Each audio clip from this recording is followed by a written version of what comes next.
Bonsoir à tous, dans cette vidéo, je voudrais vous présenter le modèle PEAROM, vous montrer comment il fonctionne.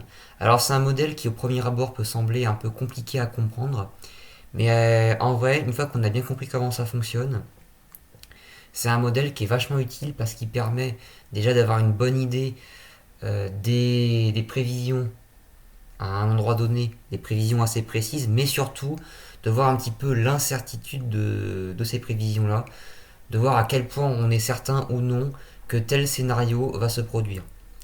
Et donc, comment fonctionne le modèle PEAROM en fait? PEAROM est un modèle dit ensembliste, ce qui signifie qu'en fait, il va y avoir tout un tas de simulations différentes qui va être faites, contrairement au modèle déterministe AROM, qui lui va sélectionner un modèle et dire en gros voilà, euh, voilà le scénario qui va probablement se produire. Donc quand on va tout sur un modèle déterministe comme Arum, on a une simulation en gros par exemple des précipitations sur les prochaines heures. C'est ce que le modèle Arum voit comme précipitation. C'est ce que selon ce modèle-là, selon ce modèle issu de très nombreux calculs, de formules, d'algorithmes et tout ça, selon ces calculs-là, c'est ce que le modèle voit pour les prochaines heures, voire les prochains jours. Mais il n'y a qu'une seule simulation, qu'un seul scénario. Et la question c'est, est-ce que je vais me fier bêtement à ce modèle-là? Est-ce que c'est pas un peu exagéré? Ou au contraire, est-ce que le modèle sous-estime pas un petit peu la situation? Quelle incertitude? Donc généralement, ce qu'on fait, c'est qu'on va comparer les modèles. Par exemple, on va comparer Arom, WRF, Eurocat, Cosmo D2, Icon aussi, Irlam. Voilà, je crois que c'est à peu près tout pour les modèles. Je crois qu'il doit m'en manquer, mais bon, voici les principaux. Et sinon, il y a aussi les modèles ensemblistes qui, eux, vont un peu. En fait, c'est un peu du. Dans l'exemple de Arum, c'est un peu du 16 modèles en un, en fait. C'est-à-dire que on va avoir le run, ce qu'on appelle un run, donc en fait, le calcul d'un scénario via un modèle. Le run déterministe, donc on dit en gros, voilà, il risque de se passer ça. Et il y a ce qu'on appelle les runs ensemblistes, c'est-à-dire si jamais je change tel paramètre, qu'est-ce qui va se passer? Si jamais je change tel paramètre, qu'est-ce qui va se passer? Ainsi de suite. Et donc ça permet un peu de voir les incertitudes. Par exemple, je sais pas trop comment ça fonctionne vraiment, mais on va par exemple partir du principe que si j'augmente la température d'un dixième de degré, quelle coïncidence ça va, quelle incidence pardon, cela va avoir sur le run. Si on recommence les mêmes calculs mais qu'on ajoute un dixième de degré, ou alors si on augmente la rafale maximale de l'heure de 1 km/h, enfin je sais pas. Je sais pas si ça fonctionne vraiment comme ça, mais vous comprenez un peu le principe. En fait, on va avoir le modèle déterministe et on va lui appliquer des perturbations pour avoir un ensemble de différents runs qui vont légèrement différer et on va considérer en fait l'ensemble de ces runs et ça va faire un peu office de tous les scénarios possibles imaginables. C'est-à-dire qu'en gros, on a le déterministe et on a comment dire tous les runs à peu près éventuels, les runs possibles imaginables des situations les plus extrêmes. Voilà. Et donc pour PE Rome, on a 16 scénarios. Donc voici le scénario numéro 1 par exemple. Non, là c'est la moyenne, excusez-moi. Là c'est le scénario moyen, c'est-à-dire si on fait la moyenne des 16, on a ce scénario-là. Et en gros, par exemple, on a le scénario numéro 1. Voici ce qu'il prévoit. Hop, il prévoit voilà, des précipitations, il prévoit une grosse dégradation, enfin grosse, une dégradation pluvio-orageuse ici qui remonte, qui va du sud-ouest jusqu'au nord-est. Si on prend le deuxième run et qu'on regarde au niveau des précipitations ce que ça donne, et bien on voit par exemple que ici la dégradation est beaucoup plus faible et qu'on aurait une secondaire beaucoup plus active qui se formerait dans la nuit et qui balayerait les régions du sud-ouest au nord-est. Si on prend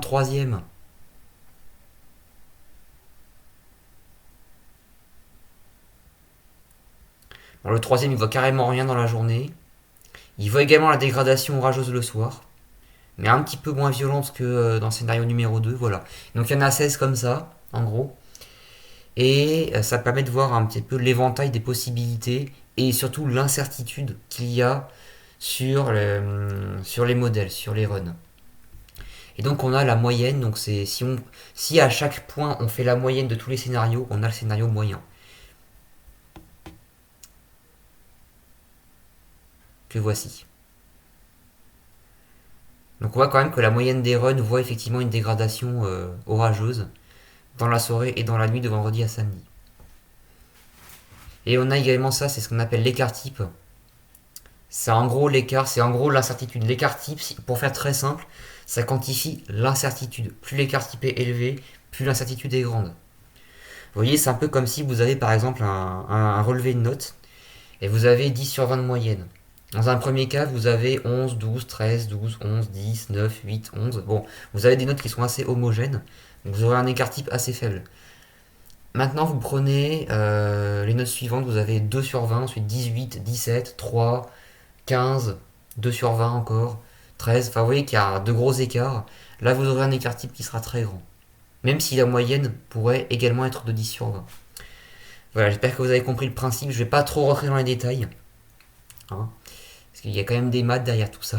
J'ai pas trop envie de vous embrouiller avec des maths. Et donc, on voit que l'écart type, par exemple, sur la dégradation,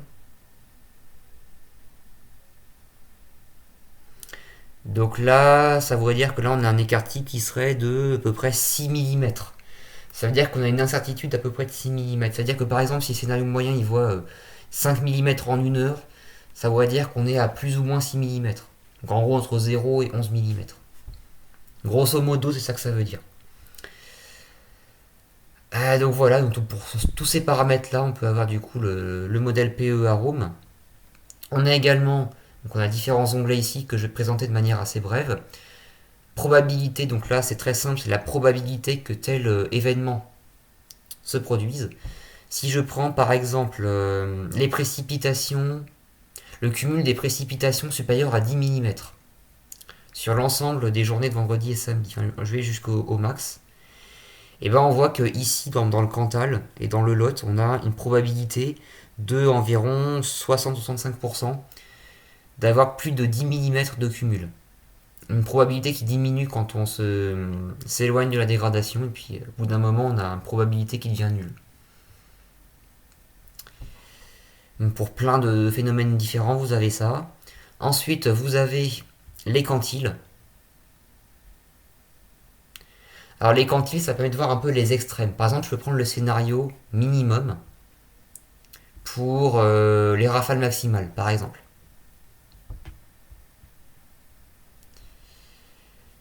Je vais jusqu'à la fin.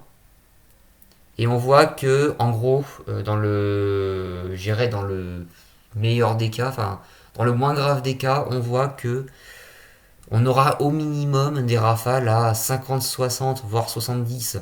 Là, dans la Manche et en Normandie. Et puis là, par exemple, si je prends la Sarthe, on prend la Sarthe, on voit que le scénario minimal prévoyait 50 km/h.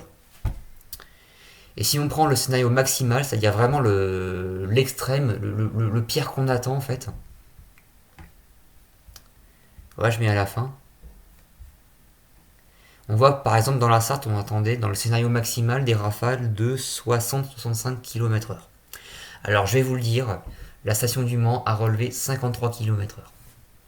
Donc on était plus proche du scénario minimal, mais bon, entre le scénario minimal et le scénario maximal, on avait à peu près 10-15 km/h d'écart, donc on voit bien que l'estimation des rafales dans la Sarthe était quand même assez certaine. On avait une incertitude assez faible. Et effectivement, on a relevé 53 km/h à la station du Mans. À ma propre station, j'ai relevé 54, donc on est plutôt raccord. Et donc vous avez donc le scénario médiane, c'est celui qui est en plein milieu, hein, par exemple. Voici ce qu'il prévoyait. Et puis vous avez voilà, les quantiles 6%, entre le 6% les plus faibles, 25% les plus faibles, 75%, ainsi de suite. Voilà. Maintenant, alors les diagrammes, vous rentrez une ville, par exemple Le Mans.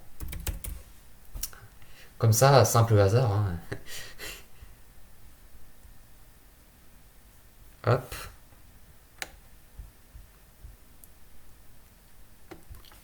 Et donc vous avez des courbes sur plusieurs paramètres. Par exemple, ici euh, on a la température 500 hectopascal, la température 850 et puis les précipitations. Et en gros, sous forme de courbe, en fait, on a les différents scénarios.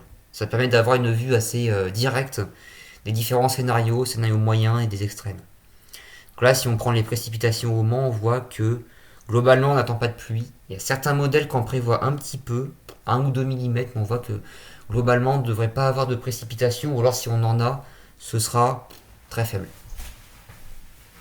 Et là, vous avez différents paramètres. Hein, cumul précis, la neige, le vent, les rafales. Par exemple, si je prends les rafales, ça c'est les rafales attendues.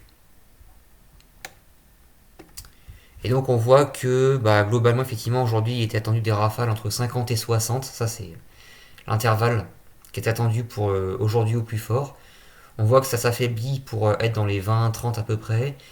Ensuite, demain, on attend encore des rafales assez fortes, un petit peu moins qu'aujourd'hui, a priori. Ce serait entre 45 et 60, si on prend les intervalles, enfin le scénario le pire et le meilleur. Et ça descend encore. Et on voit que plus on s'éloigne, plus l'écart est important et c'est tout à fait normal en fait parce que plus on s'éloigne, plus les modèles divergent étant donné que l'incertitude devient de plus en plus importante. Et effectivement, ça se comprend très facilement.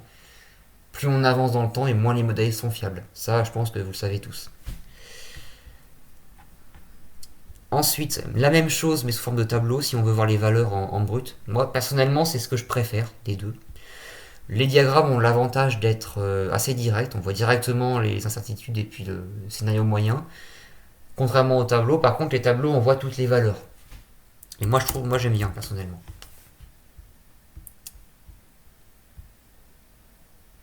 Donc sous forme de tableau, donc là par exemple on prend les températures. Alors je sais plus combien il a fait au Mans, il a dû faire entre 27 et 28. Je me souviens plus de la valeur maximale de la station du Mans. Pour ma propre station, j'ai relevé 28,4 en maximal. Et on voit que les températures au plus fort de la journée étaient la plupart des scénarios, vous voyez, des températures entre 26, 27. Enfin, il y en a, là, par exemple, le numéro 5, vous voyez 25,6 de maximal. Le scénario numéro 6, vous voyez 28,3. Ainsi de suite. Donc on voyait que la plupart des scénarios prévoyaient entre 25 et 28 degrés. Et donc voici, en gros, là c'est ce qui se passe heure par heure. Et donc voici ce qui est attendu demain. On voit que la plupart des scénarios voient quand même du 17-18. Il y en a un qui prévoit 19, qui est un peu marginal. Et donc plus on s'écarte, plus on a des scénarios comme ça qui deviennent marginaux. Alors là ça se voit pas trop. Sur les températures, on va voir sur les rafales si j'ai. Parce que des fois on a un modèle qui s'écarte mais complètement des autres. Pour les rafales, non, il n'y a pas trop d'écart non plus. On voit que pour demain, les modèles les plus optimistes voient plus de 60, alors que les plus pessimistes voient juste un peu plus de 40. Et on voit quand même que la plupart voient on voit 53, 49, 45, encore 49, 50. Donc on voit que bon, à la louche, ce qui nous attend demain au Mans, ce serait plutôt du 45-50. On va regarder les cumuls de précipitations par exemple. Là c'est pareil, bon, beaucoup de modèles voient un petit peu de pluie, on va peut-être avoir quelques gouttes. Hein, le modèle le plus pareil, le plus optimiste, il voit 2,3 mm. Non, j'essaie de chercher en fait un cas où vous avez un scénario qui se détache des autres, mais j'en trouve pas. Je vais tenter ma chance avec la Mucape, on va voir. Non, bon, on a une Mucape très faible.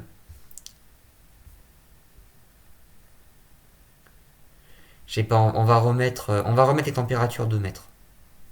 Non, parce que des fois, vous avez un écart de. Par exemple, sur les températures, vous pouvez très bien avoir des écarts de 10 degrés entre deux modèles différents. Notamment, c'était il y a quelques jours, j'étais en train de regarder les prévisions pour Le Mans. Le jour où on prévoyait 30, bah, il y avait des modèles qui. Enfin, disons des runs qui voyaient 32-33 pour le monde maximal et d'autres qui voyaient pas plus de 25. Voilà, c'est juste pour vous dire. Bon, là, ils sont plutôt homogènes, ça veut dire que l'incertitude est assez faible. Remarque, si on regarde les minimales, si, quand même. Là, on a le premier run qui voit 16,9 de minimal, alors qu'on en a un là qui voit une minimale, même celui-là, qui voit que ça va descendre à 12. Donc on voit quand même que l'incertitude est de plus en plus élevée. Voilà du coup pour les tableaux.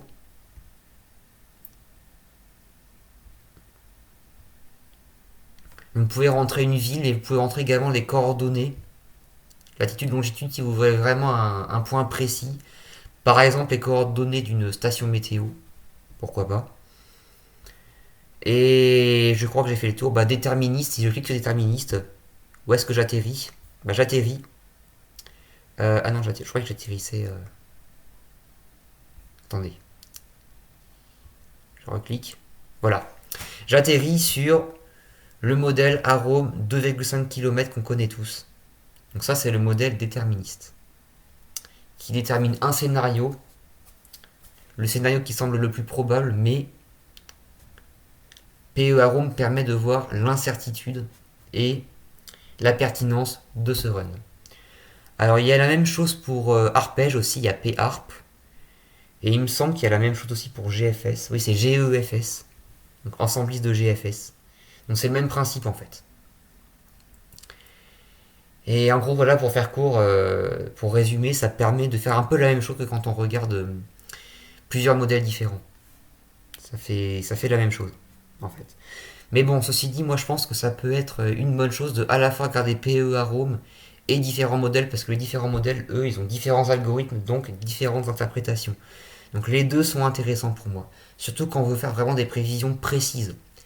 Par exemple, moi, quand je fais mes concours de prévision d'infoclimat dont je vous ai parlé dans une vidéo, eh ben j'utilise beaucoup PE Arome. Voilà pour cette vidéo, j'espère qu'elle aura été claire, que vous avez compris. S'il y a des choses qui ne sont pas claires, n'hésitez pas à me le demander dans les commentaires. Je vous souhaite une bonne journée ou une bonne soirée, ça dépend de l'heure à laquelle vous regardez la vidéo. Et on se dit à très bientôt.